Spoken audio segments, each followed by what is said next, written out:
Un spectacle rare, une quinzaine de tigres de Sibérie, regroupés pour le plaisir d'un groupe de touristes. Nous sommes à 1500 km de Pékin, au nord-est de la Chine. Ici, le tigre est l'attraction de la région. Les Chinois viennent de tous les environs pour visiter ce parc à tigres qui compte 800 félins. Au programme de la visite, balade en bus au milieu des fauves, petites photos souvenirs et surtout, le clou du spectacle. Pour 80 €, les touristes du parc peuvent s'offrir le grand frisson, le déjeuner des grands fauves. Au menu, une chèvre livrée tout entière à la meute. Tout va très vite, les touristes ne font qu'apercevoir la chèvre. En quelques minutes, elle est déchiquetée par les tigres.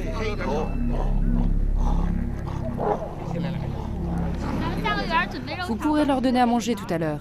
C'est 1 € le morceau de viande. Des tigres de Sibérie, le pays en comptait plus de 1000 en liberté il y a 20 ans. Mais aujourd'hui, il n'en reste plus que 50 encore en vie à l'état sauvage. Voilà pourquoi des fermes comme celle-ci ont été créées pour préserver l'espèce. Il en existe une dizaine en Chine. Dans ces parcs, les félins sont nourris et soignés. À entendre les employés, ce serait presque mieux que dans la nature. Nous, on s'en occupe très bien. On préférerait se priver de manger plutôt que de les priver eux. C'est important de bien faire grandir nos trésors, hein.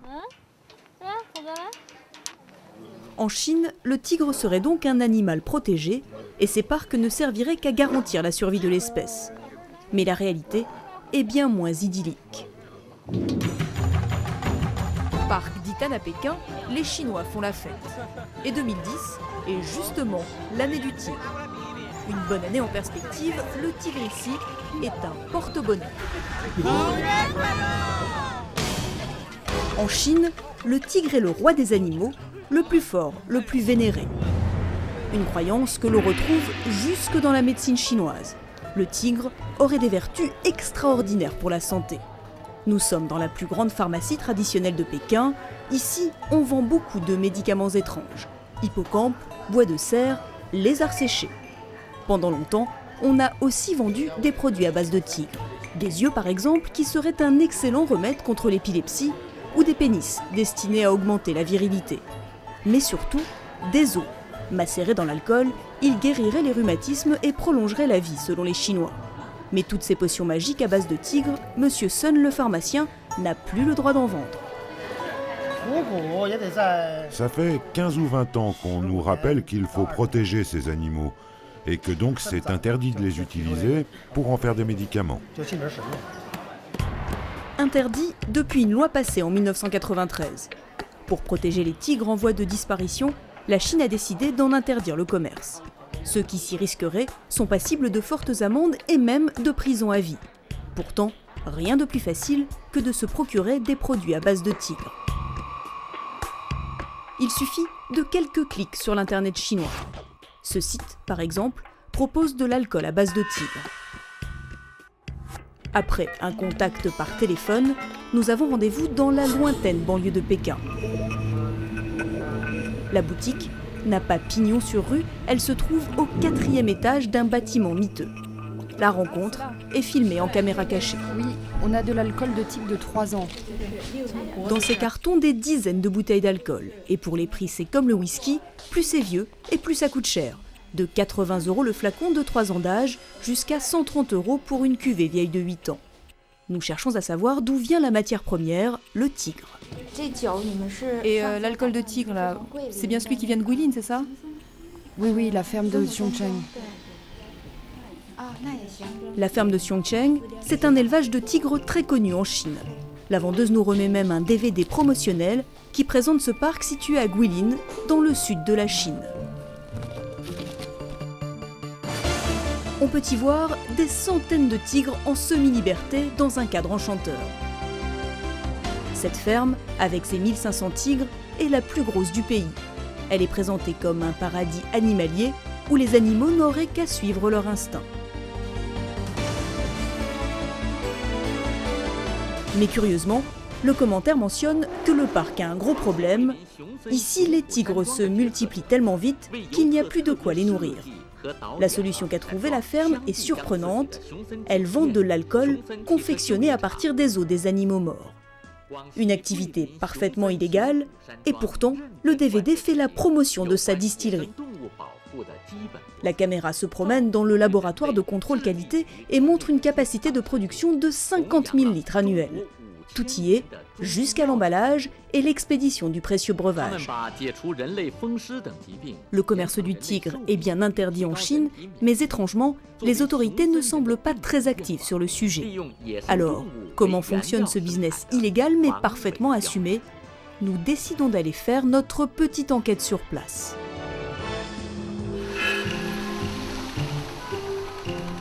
Guilin, à 2000 km de Pékin, au sud de la Chine. Un haut lieu du tourisme avec ses montagnes, ses rizières et ses pagodes. Et l'autre attraction de la ville, sa ferme à tigres. Mais là, dès l'entrée, l'ambiance n'a plus rien à voir avec celle du DVD. Ici, les médias ne sont clairement pas les bienvenus. Nous ferons la visite avec une caméra amateur. Première surprise, à la place des grands espaces de liberté vantés par le DVD, nous découvrons des enclos sans un brin d'herbe où les tigres semblent complètement apathiques. La plupart de ces tigres viennent du nord-est glacial de la Chine. Ils vivent ici sous une chaleur accablante. Ils sont épuisés, certains ont du mal à marcher, ils sont manifestement mal nourris.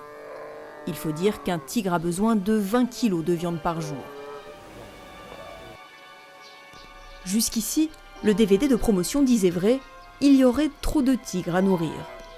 Nous parvenons à filmer les parties du parc interdites au public, et voici ce que le DVD ne montre pas, des centaines de tigres entassés dans des petites cages. Et ça ne s'arrête pas là. Le film de promotion affirmait qu'on pouvait acheter de l'alcool de tigre. Nous nous rendons donc à la buvette, mais là, c'est un tout autre discours que nous tient la serveuse. Mon amie était déjà venue ici, elle avait acheté une bouteille d'alcool de tigre. Vous en avez? Il n'y en a pas. Il n'y en a pas ici. C'est interdit d'en vendre. Il n'y en a plus beaucoup. En tout cas, ici, il n'y en a pas. Visiblement, le sujet est sensible. Pourtant, de l'alcool de tigre fabriqué dans ce parc, on en trouve dans le supermarché local, c'est ce qu'affirme notre chauffeur. Effectivement, il y en a un rayon entier exposé à la vue de tous.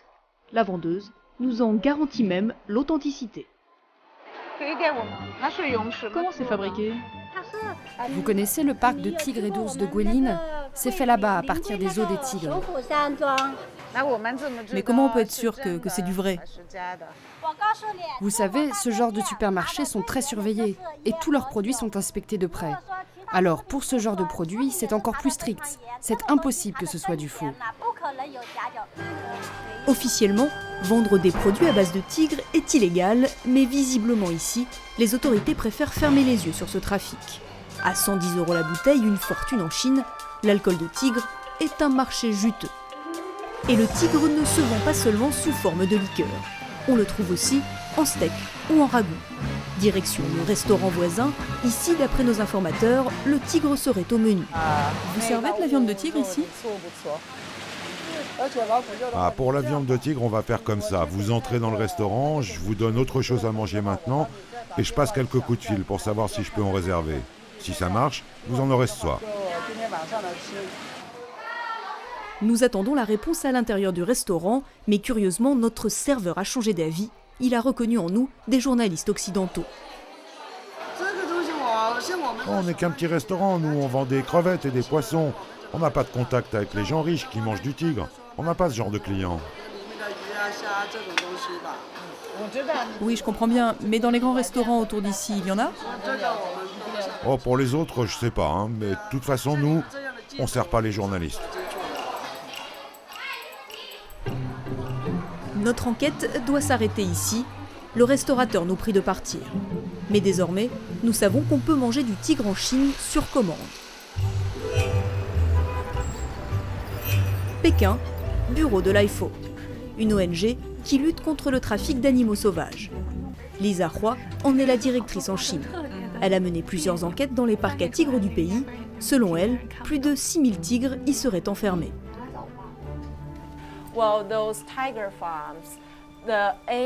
Le seul but de ces fermes à tigres, en élevant ces animaux, c'est de vendre des produits du tigre et notamment de l'alcool. Et c'est ce pourquoi elles font pression.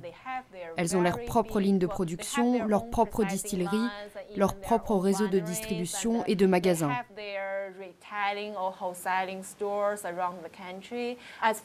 À partir du moment où tout cela existe, ça stimule la demande ici en Chine et indirectement, cela encourage le braconnage dans la nature. Bref, tout le monde sait qu'une loi existe contre le trafic de tigres, mais personne ne semble la respecter. Quant aux autorités, elles ont refusé de répondre à nos demandes d'interview.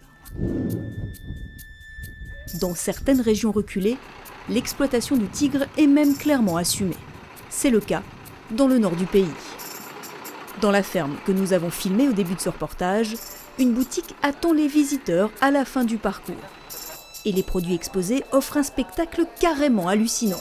Fauteuils en peau de tigre et baignons dans des bocaux de formol, des cœurs, des intestins ou des fœtus de tigre. Et bien sûr, le fameux alcool fabriqué avec les os du félin. Nous avons aussi notre propre distillerie. On peut voir? Non, ce n'est pas ouvert au public. Mais dans l'aquarium là-bas, vous pouvez voir beaucoup mieux parce que c'est en verre. Et vous voyez le squelette entier, tandis que dans les cuves de l'atelier, on ne voit rien du tout.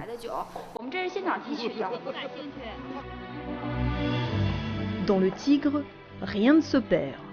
Griffes, peau, pénis, moustache, os ou encore viande, tout est à vendre. Avec tous ces produits dérivés, un tigre adulte peut rapporter 100 000 € aux trafiquants. Les quelques 6 000 animaux vivant en captivité et les 50 autres encore libres ont donc du souci à se faire. L'année du tigre pour cela ne risque pas de leur porter bonheur.